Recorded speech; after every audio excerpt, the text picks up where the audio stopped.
Hello, Teacher Barbara here.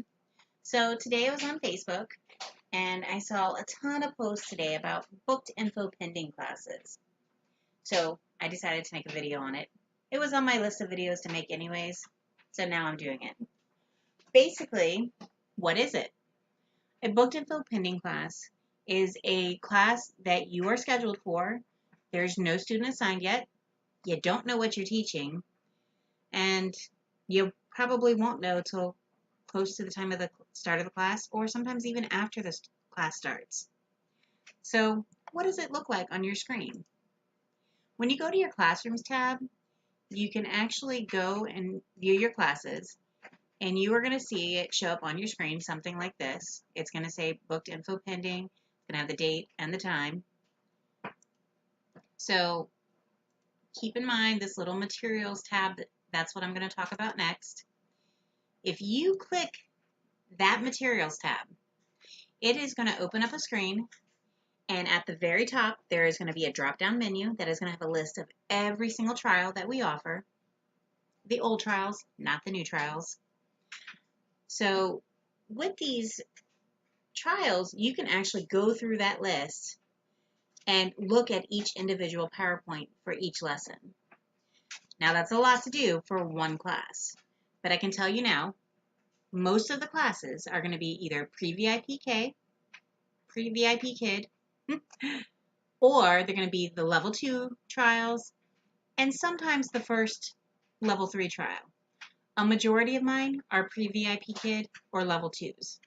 So start there and just kind of go over the slides and kind of make sure you're somewhat familiar with it. If you're worried about the older slides, older levels, take a peek through them. And the worst thing that you could do, or in the worst case scenario that is, if you're stuck on a slide and you're not sure what to do with it and you have a student sitting there staring at you wondering, oh, what are we going to do? Just ask them, what do you see? While they're answering you or contemplating answering you, depending on how young they are, you can be reading the little tips page and quickly figure out. And if it's taking you a little longer, because some of those tips are a little wordy, if they answer you, come up with another extension question on that. Oh, what color is the apple? This way you can continue reading. And if they are not saying anything, be like, I see an apple, and get them to repeat it. As they're repeating it, you can continue to read. Anyways, enough about that. So, how long do you stay in a booked info pending trial? So, there's been a lot of debate about this.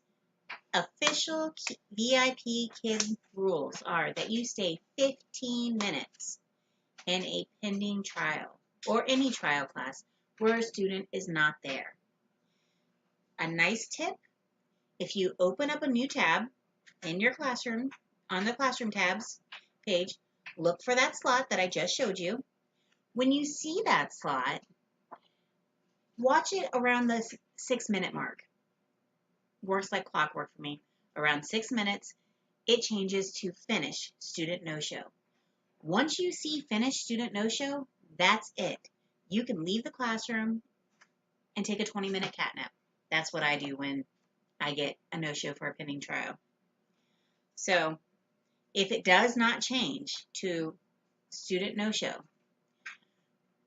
you have to stay 15 minutes. And what I do is I will say student no-show in the chat box, take a screenshot, and just save it just in case. Another thing you can do, I don't do it, but you are able to do it. Sometimes just contact the firemen that you can't see a student. And they might be like, you're not going to get a student. You can leave now. Or they might say, wait a couple of minutes. It's an easy way. It's either way. I just wait until it's marked as a no-show and then I leave. So another question I was seeing was about how much you get paid. Well, VIP Kid rules state you get paid half. So if you make $8 a class, you're going to get $4 a class. Now, the good thing is you still get your bonuses.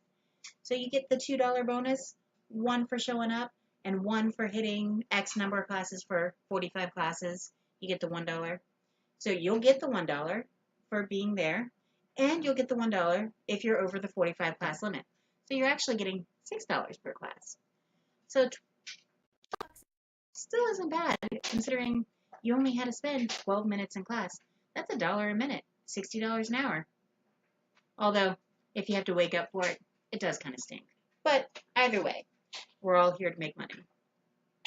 So,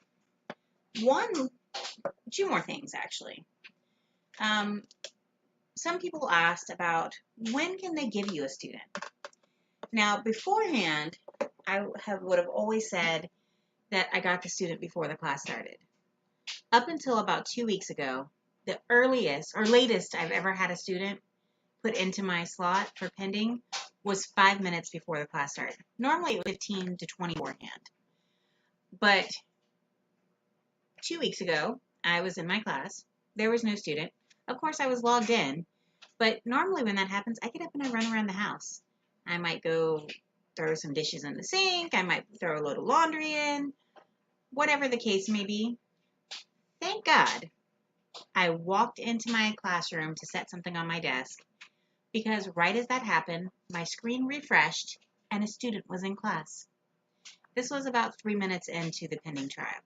So, do not leave your computer. Stay at your computer at all times until it's marked finished, student no-show.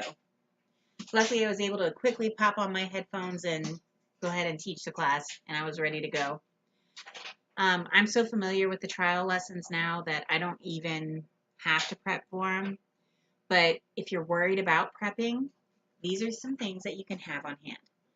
Have a whiteboard on hand. Always good. Have flashcards with the alphabet on hand. I also like to have my magnetic letters because they stick to my board. And I can use that for, spelling small words or blending words. I also always have Meg and Mike on hand because they're very important in the trials.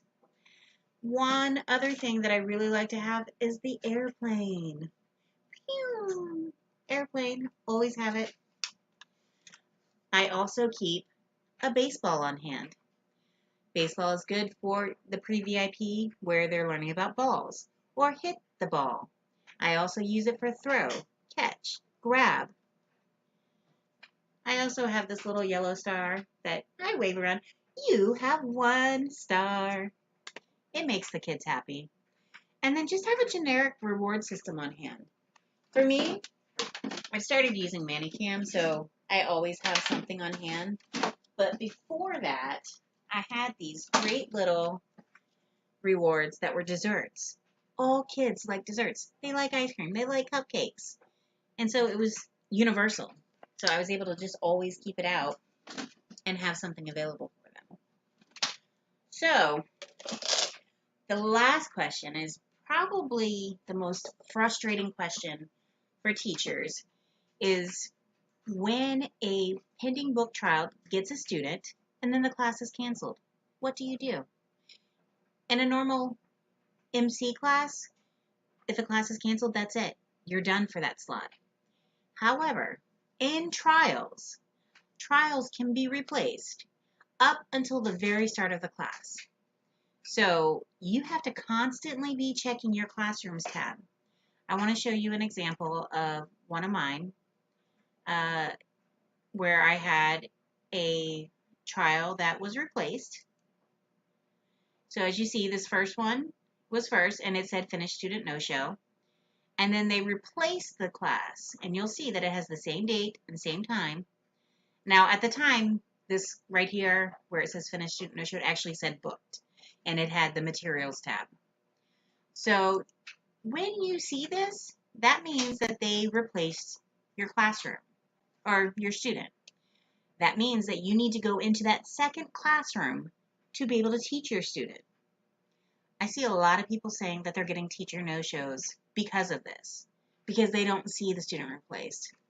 One lady posted that she checked 2 minutes before class started and was sitting in the pending trial, And next thing you know, she had a student no-show because she didn't go to the other class because they replaced it after she checked. So you need to diligently check, check, and check until the class starts. And what I do, or would do, because I've never had a class not replaced beforehand. Never. Every time I've had a pending or a trial class with a student canceled, they have always replaced it for me. Now, if that student shows up, that's, give or take. Sometimes they do, sometimes they don't. So, but if I was about to start class and they had not replaced the trial class yet, what I would do is wait until the classroom clock down got down to 0, and then I'd probably give it another 15 seconds or so. Go back to the Classrooms tab, refresh. If there is no second class booked, take a screenshot. This way it proves that you did not have a class booked, that they did not replace the student. So if for some off chance a student gets stuck in there, you have proof that you were there and that when the class started, you had no student to be replaced. So that's what I would do. And I know it's frustrating to, have to constantly refresh your screen, but it's all part of the job. It is what it is. So just refresh your screens. Make sure you're in the right classroom. Some people have known that they were going to get a new student, but they went into the old classroom and ended up with a teacher no-show. You don't want to do that. So if you have any questions, put them down below. I will definitely try to answer them if I know them. And if I don't know them, I will definitely find out for you or attempt to find out. All right. Goodbye.